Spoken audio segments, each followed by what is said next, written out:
अच्छा, बहुत लंबी चौड़ी बात की जा सकती है, बहुत सी टेक्निकलिटीज में जाया जा सकता है, लेकिन जो एक मोटी सी बात है, झटकी सी बात है, कुछ तो बहुत अच्छा हो रहा है पंजाब में कि जब से मरियम नवाज शरीफ साहिबा ने हल्फ उठाया है, पहले रोटी की कीमत में 4 रुपए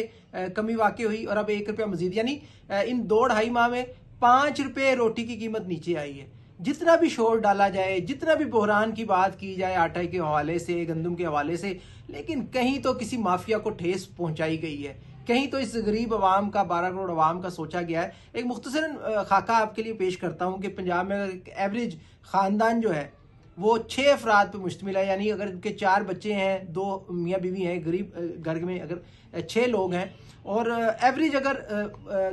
2 रोटियां भी पर पर्सन खाए तो 12 रोटियां एक खानदान एक वक्त में खाता है। तो अगर 5 रुपए रोटी की कमी का कीमत का हिसाब लगाए तो यानी 12 को 5 से ज़रब दें तो 60 रुपए एक टाइम के बनते हैं। इसी तरह अगर 3 टाइम ये 12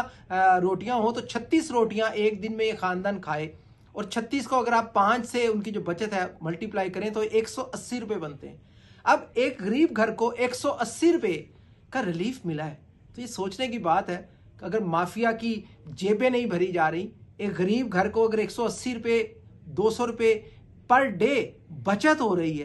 तो आप सोचिए उससे वो अपने बच्चों का दूध खरीद सकता है, और दूसरी जरूरियात जिंदगी जिस पर उसने रोक ली अपने बच्चों के लिए, वो अपने 200 रुपए को अगर आप 30 से ज़रब दे तो तकरीबन 6,000 रुपये माहाना बनता है। तो ये किसी गरीब का फायदा हो रहा है, भला हो रहा है, तो हमें जरूर अप्रिशिएट करना चाहिए मरियम नवाज शरीफ के इकदाम को कि वो दिन ब दिन